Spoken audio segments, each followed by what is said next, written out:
What if I told you that some of the things you think are assets are actually draining your wealth silently? Today, we're exposing the 10 hidden wealth killers that financial experts don't want you talking about. The third one shocked even me, and number 7 is something almost everyone falls for. Before we dive in, this isn't about shame or blame, it's about awareness. The wealthiest people I know didn't get rich by earning more. They got rich by avoiding these exact wealth traps that we're about to cover. If you're ready to stop working hard, only to stay financially stuck, this video might be the most important 10 minutes you watch this year.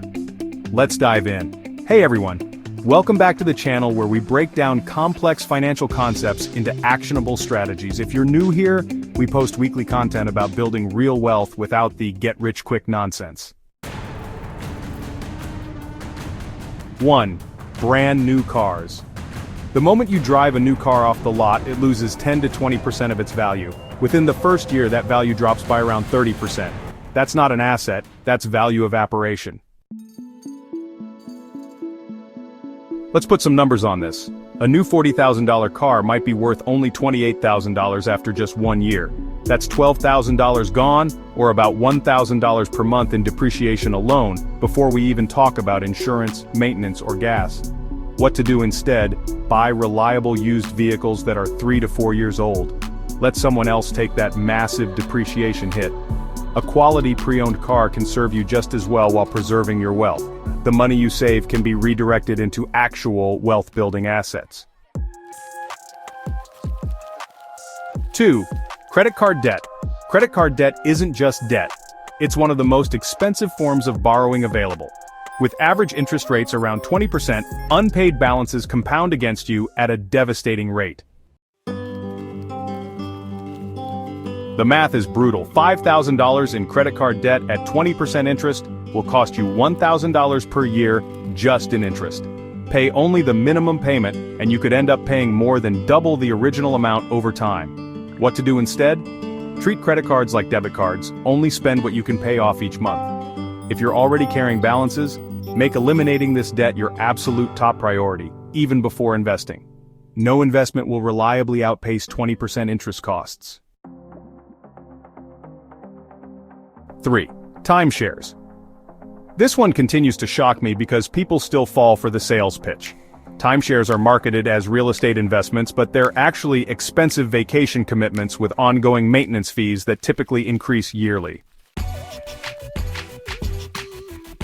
The resale market for timeshares is almost non-existent, with many owners selling for pennies on the dollar, or paying to get out of their contracts.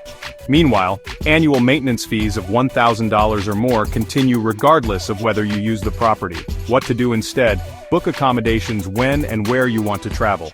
The flexibility and total cost will almost always be cheaper than timeshare ownership. If you want real estate exposure, invest in REITs or rental properties with actual income potential. 4. Unused gym memberships and subscriptions.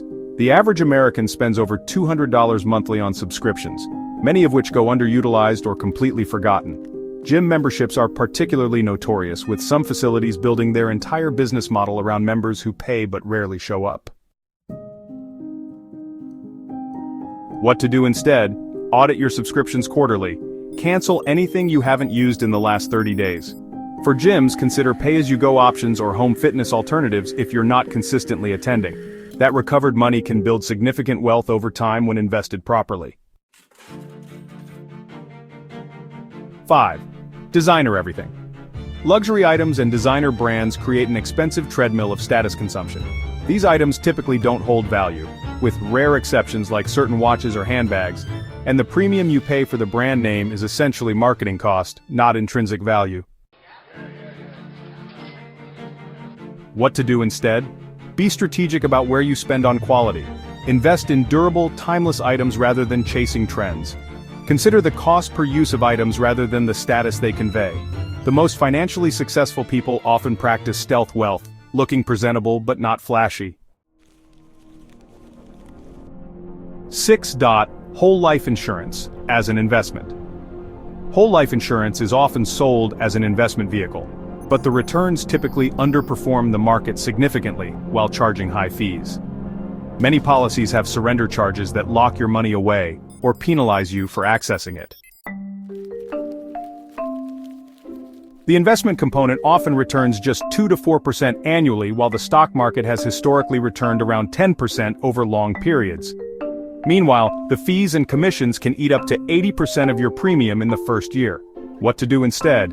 Buy term life insurance for much lower premiums and invest the difference yourself in low-cost index funds. This approach, known as buy term and invest the difference, typically outperforms whole life policies by a wide margin over time. 7. Lottery tickets and gambling. Americans spend over $80 billion annually on lottery tickets, with the poorest communities often spending the highest percentage of their income on these tickets. The odds of winning major lotteries are worse than 1 in 300 million. What makes this particularly insidious is that many people view playing the lottery as a financial strategy rather than entertainment with a near-certain negative return. What to do instead? If you enjoy gambling or lottery tickets, budget a small entertainment allowance for them, just like you would for movies or dining out. Never view them as investments or wealth-building tools. The real path to wealth is consistent saving and investing, not hoping for a windfall. 8. Outdated electronics and gadgets. The constant upgrade cycle of smartphones, tablets, computers, and other electronics creates a significant wealth drain. The latest model rarely offers features worth the premium price compared to slightly older versions. What to do instead? Extend your upgrade cycle. Use devices until they no longer meet your needs, not just until something newer comes out. When you do upgrade, consider certified refurbished options or models that are one generation behind the latest release. The savings are substantial, while the performance difference is often minimal. 9. Low-yield savings accounts. Many traditional banks offer savings accounts with interest rates well below 1%, which means your money is actually losing purchasing power to inflation every year. This silent wealth killer affects millions who believe they're being financially responsible by saving. What to do instead? Move your emergency fund and short-term savings to high-yield online savings accounts, which often offer rates 10 to 15 times higher than traditional banks.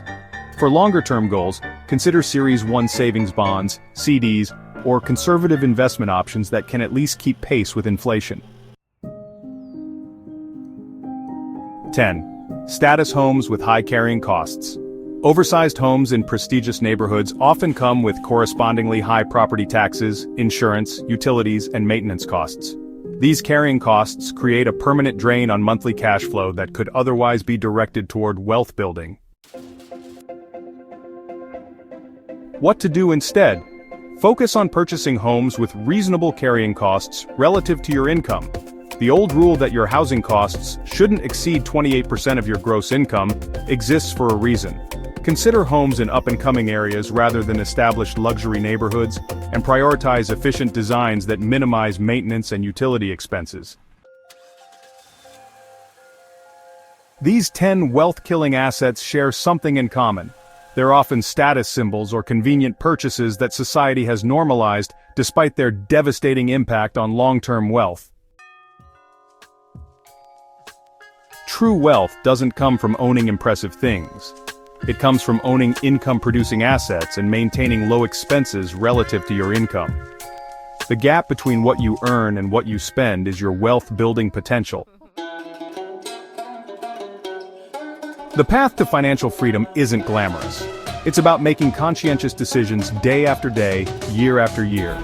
It's about understanding that every dollar has the potential to either grow your wealth or shrink it, and choosing growth more often than not. If this video helped you identify any wealth killers in your own life, please give it a thumbs up and hit that subscribe button for more actionable financial content every week. Drop a comment below with which of these wealth killers surprised you the most. I read and respond to comments personally. Until next time, remember, building wealth isn't about making more. It's about keeping more of what you make. Thanks for watching, and I'll see you in the next video.